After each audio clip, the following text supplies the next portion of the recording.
Here's Eric Bischoff going off on Tony Khan, and this is the realest shit possibly ever spoke. It's the realest shit I ever wrote. So yeah, let's hear Eric Bischoff, because damn, it's my favorite wrestling pod, I think, is 83 Weeks. It offers great insight, two people who oppose opinions. It's a guy like Conrad Thompson, who I love, he's like a money mark kind of guy, you know, not a money mark, but he's married into the family. He's a big wrestling fan. He's a smart like me, and he fucking spends his hard-earned dollars like me on goddamn wrestling. Yeah. And then you got Eric Bischoff, who was like a guy who did it in not only the pro wrestling space, but TV as well. He's produced a bunch of reality shows and movies and shit. So he knows what's up. And he's a guy who really did compete with Vince. So was convinced he was going to have WWF put out of business. So let's listen to Eric Bischoff just take down Tony Khan for 3 minutes. And again, we said we're going to stop. New Year's resolution. We're going to compare every show. I'm going to try and compare Impact to AEW. Every show, and no, it's no longer WWE. It's WWE standing alone on its own mountaintop. Stupid. It's childish. Quit talking about WWE. You're not a competitor. I don't care how you spin it, turn it. You're competing for contract. What? Bullshit.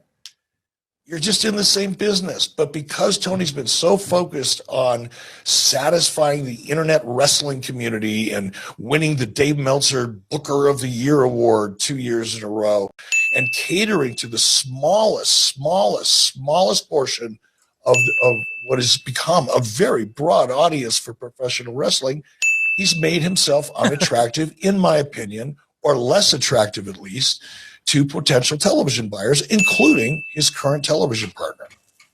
It all comes down to math. It was like a year ago, 2 years ago, Dave Meltzer and the rest of his idiots and people like him. Oh no, AEW is going to triple their licensing fees. Look at their ratings based on the NHL. Are you fucking kidding me? Is there anything that reflects a lack of understanding, experience, and knowledge? Okay, ignorance. Then somebody like Dave Meltzer extrapolating potential licensing fees based on a comparison that is silly and childish.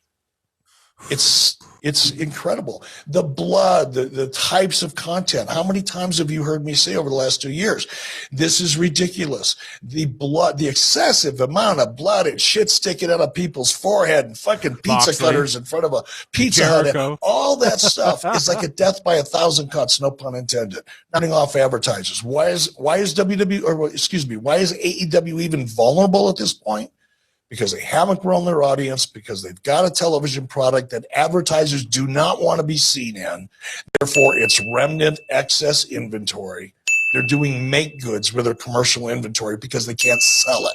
But when you can't sell your commercial inventory, as I've said on the show so many times, I get sick of hearing myself say it. If you can't sell the commercial inventory inside of your show, I don't give a flying fuck how many viewers you get.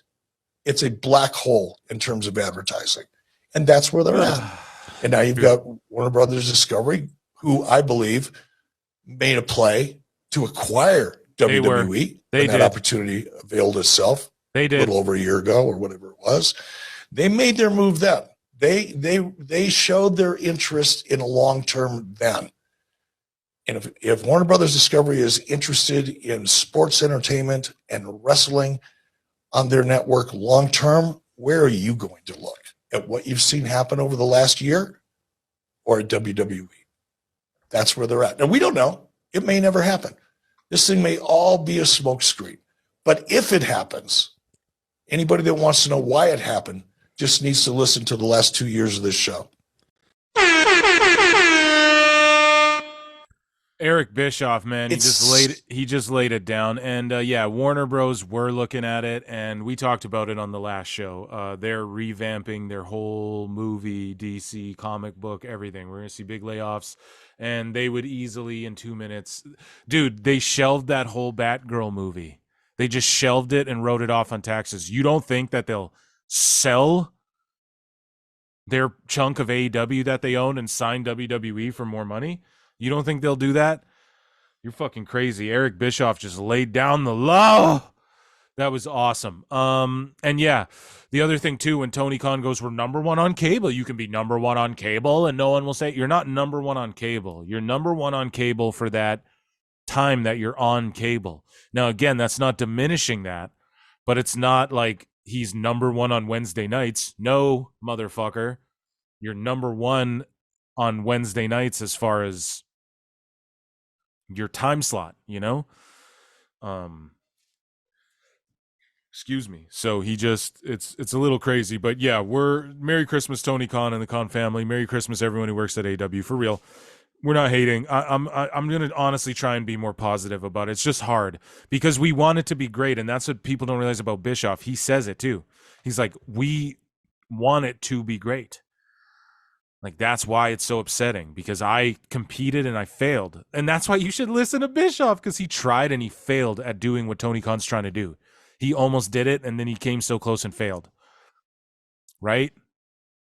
So, like, why wouldn't he know from hindsight and mistakes?